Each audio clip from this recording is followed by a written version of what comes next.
Hello, कोण? Madam, मी दिवाकर बोलतोय. Cooker servicing साठी तुम्ही फोन केला होतात ना? मी तुमच्या लोकेशनवरच आहे म्हणून फोन केला. तुमचं घर कुठे आहे मॅडम? तिथे लेफ्ट साइडला 23 चा बोर्ड दिसतोय का? 23 का? 21, 22. हा, 23 दिसला. त्या बिल्डिंगच्या सेकंड फ्लोअरला येऊन जा. हा ठीक आहे मॅडम, 2 मिनिटात येतो. हं.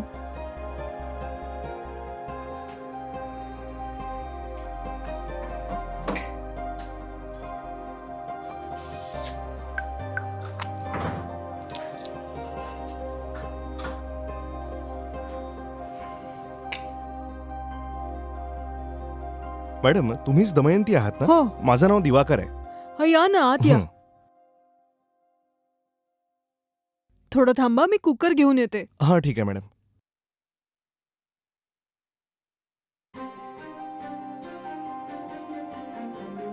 हाच कुकर आहे. तसा प्रॉब्लेम काय आहे? प्रॉब्लेम काय आहे मला माहिती नाही, पण ऑन होत नाहीये. ठीक आहे, चेक करून सांगतो मी. हं.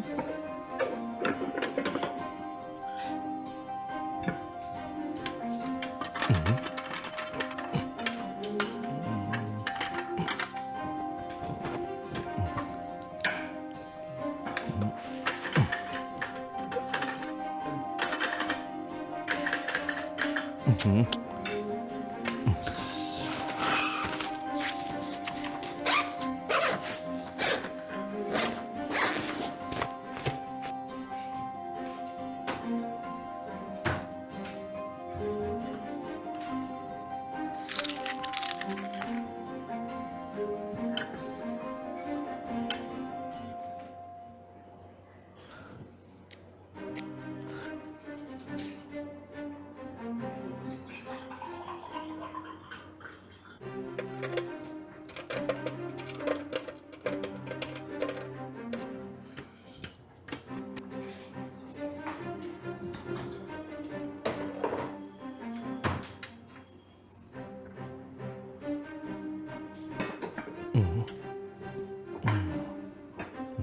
ज्यूस घ्या ना.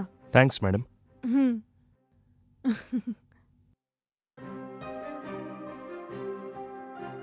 काही नाही मॅडम, वायर थोडी लूज होती. मी ओके. ठीक करून दिलाय. तुम्ही चेक करून पहा, काहीच प्रॉब्लेम होणार नाही. हं.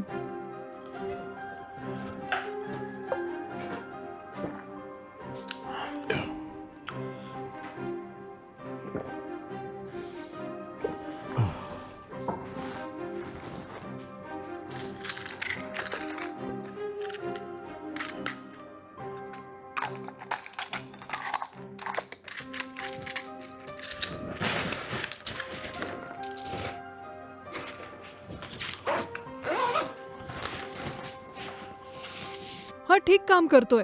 किती हा. पैसे झालेत? 500 रुपये. 1 मिनिट थांबा. हा.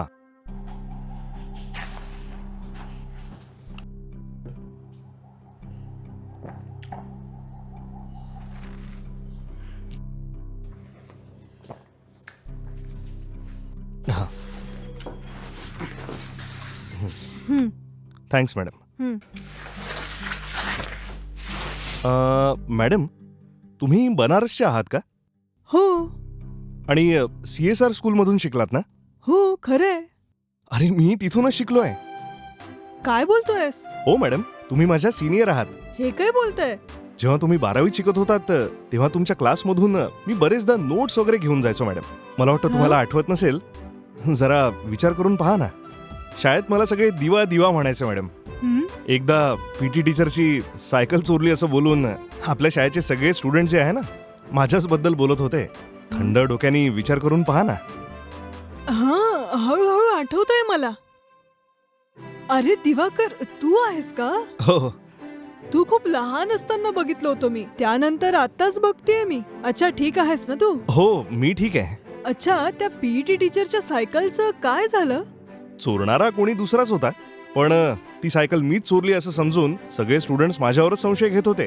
ठीक आहे, इथे काय करतोय? तुझं घर कुठे आहे? इथे शेजारीच राहतो. पॉलिटेक्निक आटोपल्यानंतर एक कंपनी जॉईन केली. आज त्याच कंपनीमध्ये मार्केटिंग एक्झिक्युटिव्ह टेक्निशियन म्हणून काम करतोय.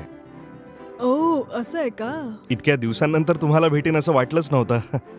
अच्छा, तुम्ही सांगा, तुम्ही कशा आहात? मी तर बिलकुल ठीक आहे. ठीक आहे, आत ये ना, आत बसून बोलूया. हा हा. ये बस. हं.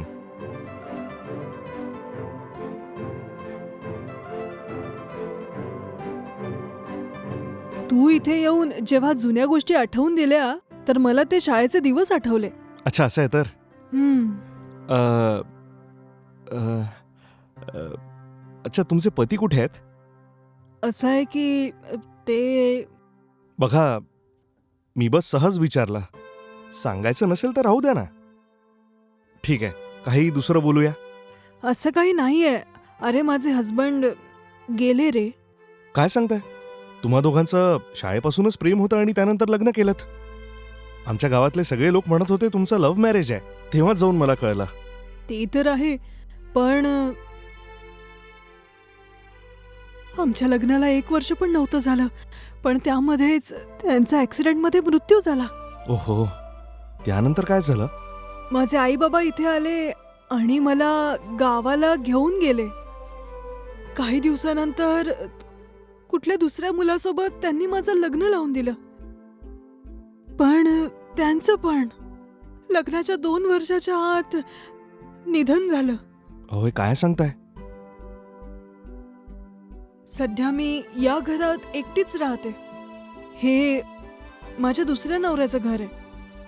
त्यांच्या मृत्यूनंतर इथे एकटीच राहते मी. तुमचा दुसरा नवरा जाऊन किती दिवस झाले मॅडम?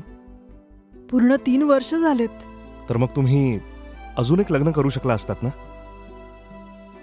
एक अजून लग्न? पहिलं लग्न माझ्या आवडीच्या मुलासोबत केलं,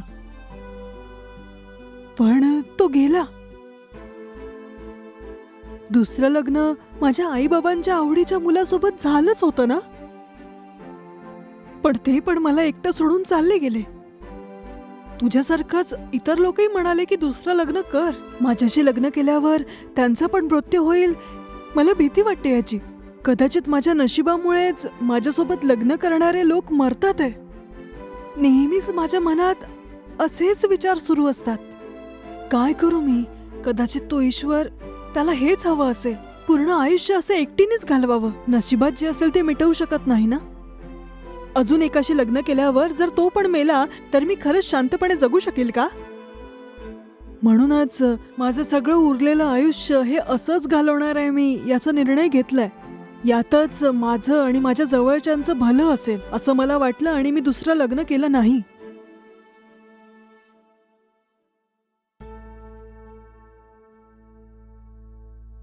माझ्या आयुष्यातले दुःख तुला ऐकवून मी उगाच तुला त्रास देते ना रे. नाही नाही नाही, असं काहीच नाहीये. मनात जेही काही दुःख असेल ना ते कोणाला सांगितलं तर दुःख कमी होतं असं म्हणतात, म्हणून मी तुला सांगितलं. खरं सांगितलं. तुमचं म्हणणंही खरंच आहे. अच्छा उशीर होतोय, मी निघतो. हं? वाईट नका वाटून घेऊ. अजून बऱ्याच ठिकाणी जाऊन मला सर्व्हिसिंग करायची आहे. अच्छा मी निघतो आता. तसं घर तर आता पाहिलंच आहे. जेव्हाही मला फ्री टाइम मिळेल मी वेळ काढून तुम्हाला भेटायला येईन. ठीक आहे ना? ठीक आहे, वेळ मिळताच येशील हं? आपण बोलूया मग. ठीक आहे. खूप वर्षानंतर आपली भेट झालीये. खरंच मला खूप आनंद होतोय. अच्छा मी येतो आता. हं. हं.